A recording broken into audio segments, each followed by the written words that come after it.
Well, what's going on YouTube? This is Metalhead Gamer 1986. How is everybody doing? Good, I hope. Today, I'm going to discuss about WrestleMania 36 Part 2. So let's go ahead and get into this. Alright, so we're going to start off with the first match, which is the kickoff match between Liv Morgan and Natalya. Of course, Liv Morgan beat Natalya. It was a good match, nonetheless.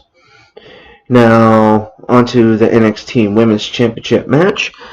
I'm going to have to say that this match was extremely good because Rhea Ripley and Charlotte Flair gave their best on this match because these two are like the dominant trademarks in the WWE.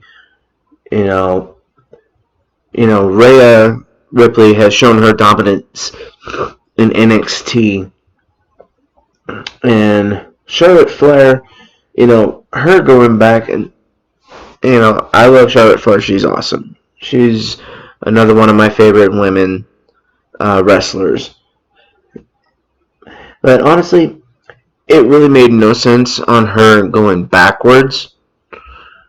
And I don't know if it was just to prove a point that she's still the best thing in the women's division, which honestly she has proven that like time and time again, and becoming now the 10-time women's champion. And it still counts, honestly. It still counts, regardless if it was the Raw or SmackDown women's title. It also includes the fact that she has been a champion now 3 times for NXT. So honestly, she's been 13 times.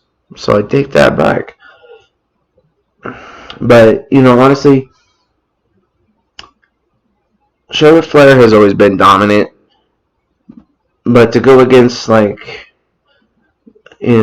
Ripley, who really deserved that title when she beat Shayna Baszler for that. But nonetheless, Charlotte Flair, of course, won the match. And it was really good. Let's see. Now the next one, Aleister Black and Bobby Lashley.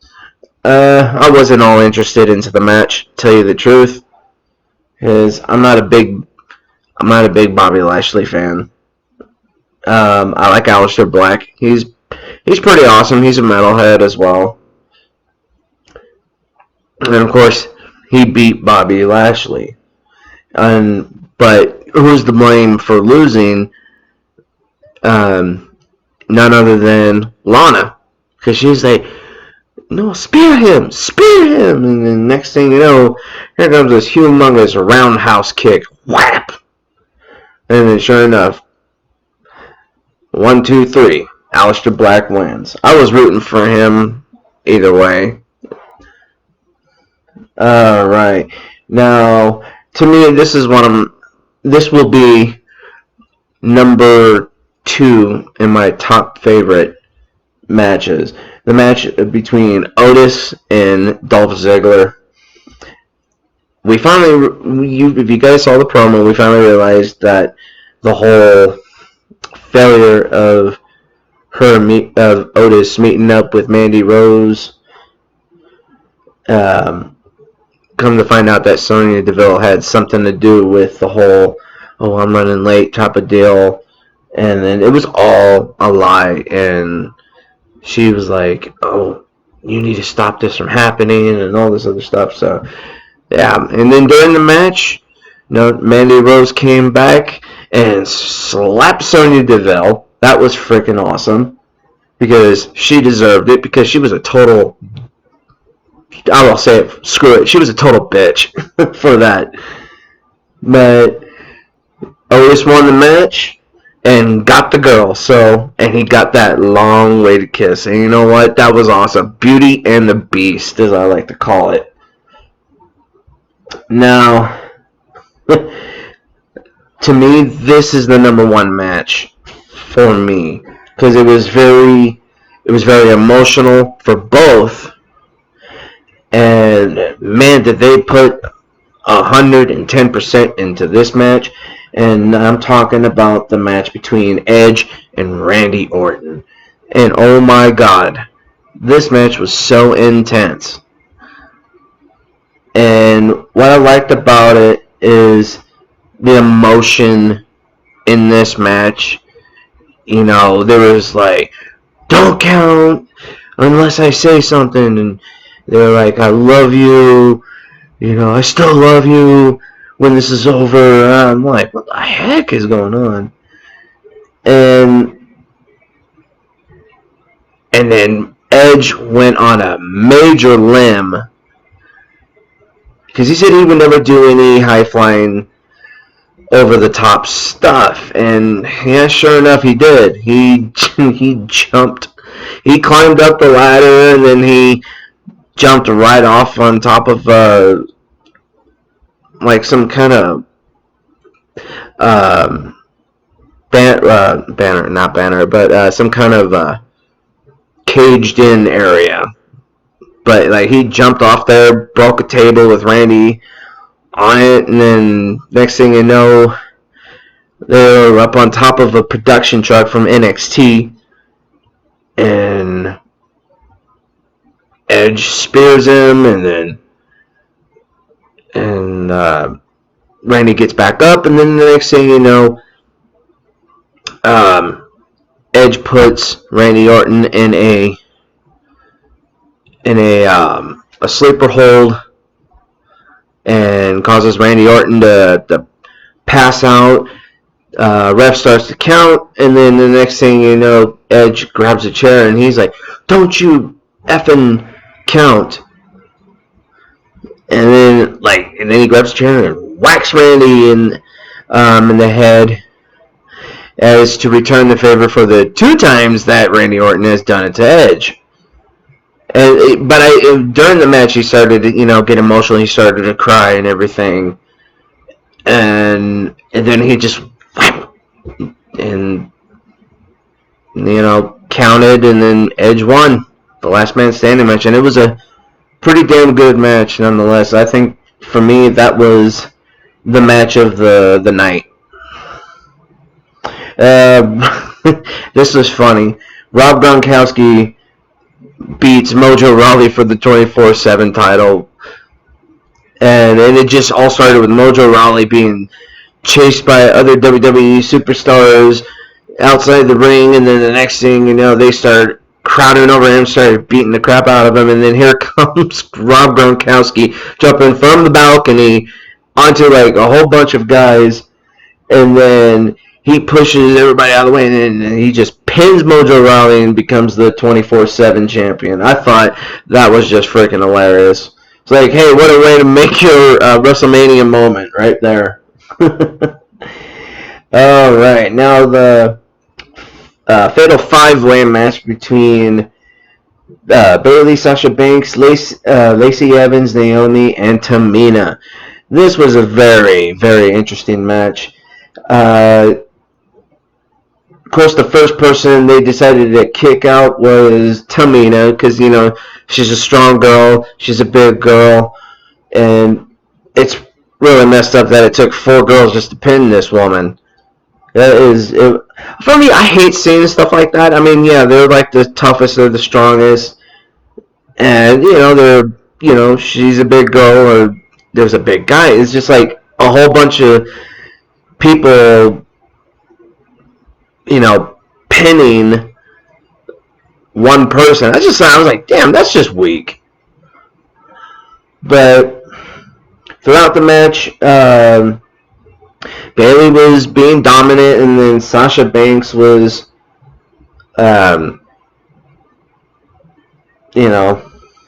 Sasha Banks and her were like teaming up, and then next thing you know, Bayley accidentally knees Sasha Banks, and then they start arguing when Sasha got back into the ring, and then Bayley pushes her, and then like she tries to Lacey Evans tries to swing at excuse me, Lacey Evans tried to swing over on Bayley, and then she missed and fell back intentionally, and then the next thing you know, she knocks out Sasha Banks and then pins her, and then it becomes down to the two, Bayley and um, Bayley and Lacey Evans, and then of course Sasha Banks interferes in the match and does a backstabber on Lacey Evans, and Bayley wins the match and still remains the SmackDown Women's Champion. Which honestly, I hated that. Because seriously, how long are these two going to remain friends, you know? How long will it last? Now, for me, this next match really confused the hell out of me. And I'm talking about the Firefly Fun House match between the Fiend Bray Wyatt and John Cena. It was so freaking weird. And it was labeled as the worst match of the night. And I totally agree with it. And the reason why I say I agree with it, because the different stages in this match was just like useless, old school flashback stuff where it's like, worthless aggression, and then swings and ducks, and then it's like, worthless aggression, and then it's just like, everything was like, different stages had different sets for John Cena's ego, as I was getting throughout this match, but it was just like, it was so freaking stupid, and then it went back to like the old school days of, what was the Saturday night main event. And it was just like really stupid. And then it's like John Cena was like trying to pump iron and doing all this crap, and then his arm stopped working, and he's just like, looking like a complete buffoon. And then they brought back the Doctor of Thugonomics World Life, and he tries to rap his way during the match, and then the next thing you know, the Fiend comes back and then does that freaking thing under the tongue. It's like oh God, I forgot the mandible claw. There you go, the mandible claw on John Cena, and then did the Sister Abigail finisher, and then Bray Wyatt does the 1, 2, 3, and the Fiend Bray Wyatt beats John Cena. So, for me, that match was just terrible and very, very poorly performed. I think, in my opinion, that match was a joke. And can you imagine if it was a live audience? I'm pretty sure everybody in the audience would have been looking at each other like, what the hell did we just see? And I was the same way, because as soon as I saw that on TV, and I'm just sitting there, and I'm like this the whole time. I'm like, what the hell did I just seriously watch? That was the worst match I have ever seen. And it wasn't even the best match that John Cena has had. So, that's like now the second worst match that John Cena has ever had. His first one was against The Undertaker, one WrestleMania. I think it was like WrestleMania 34. He challenges The Undertaker and loses within like 5 minutes, I think. It was so poorly executed. Just like this one was. It was so poorly executed. But anyway, to the final match for the WWE Championship. Drew McIntyre and Brock Lesnar. And this was a good match. Brock Lesnar kept on doing a whole bunch of F5s, German suplexes, and every single time that Brock Lesnar pinned him,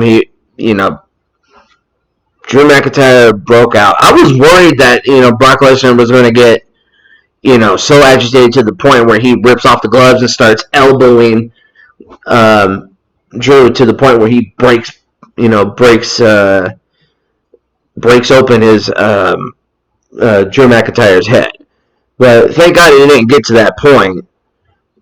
And sure enough, Drew McIntyre does 3 more Claymores because he put a first one in as soon as the bell rung. It was just like, BAM! It happened so freaking fast. And then then the 3 more came along, and after the third one, he pinned Brock Lesnar and won the title. And honestly, after about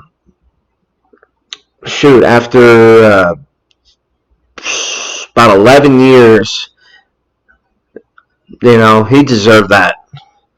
Because he came into the WWE in 2009, and then the next thing you know, he gets fired from the WWE in 2014, and then he comes back I think 2-3 years later. And honestly, that's a second chance. That's redemption right there. And honestly, Drew McIntyre deserved that win. And he's come a long way. He wasn't even all that big like he used to be. Because back, he wasn't all that, buff.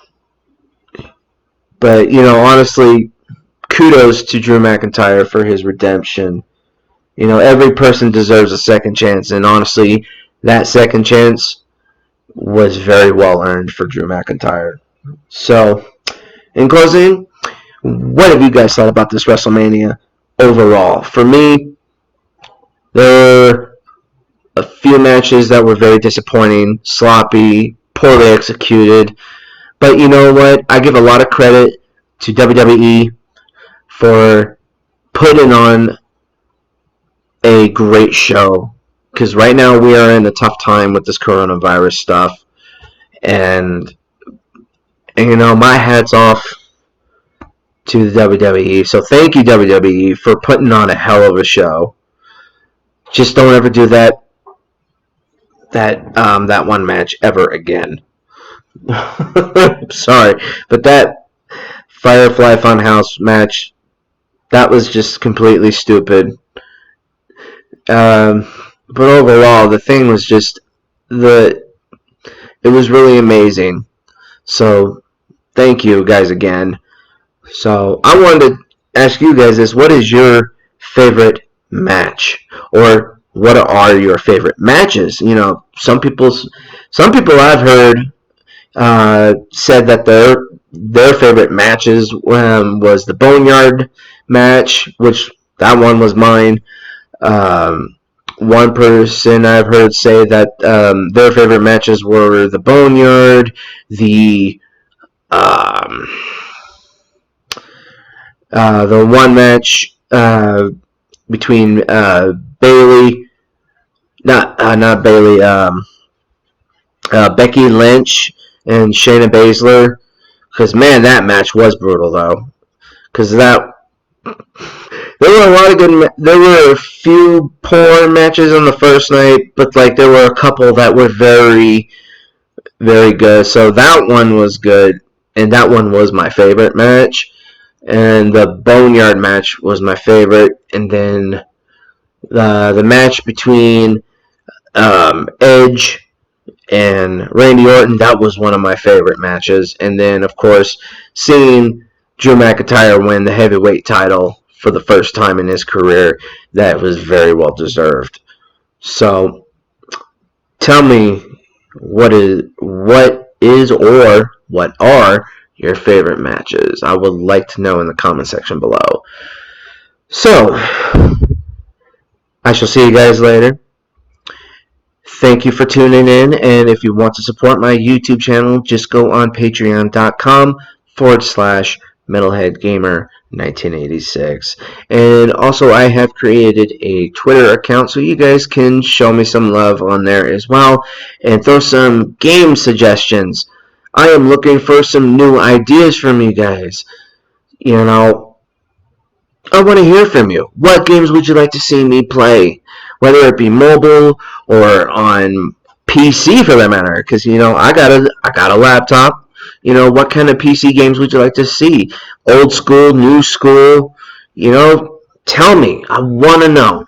And also, plan on doing some unboxing videos, mainly for gaming. And if you guys like to see that, what kind of gaming unboxing subscriptions would you like to see me do? Should say Geek Fuel now, or would you like to see me do unboxing from Loot Crate or airdrop crates? I would like to know. And also, I am working on merchandise for my YouTube channel as well, so I will keep you guys posted on that as well. So until then, I shall see you guys later. Take care of yourselves, take care of each other, and be sure to be safe, wash your hands, and cover your mouth when you cough and sneeze. And stay at home, please. And take care. Rock on, keep it nerdy. Take care, my friends. I'll see you next time. Later.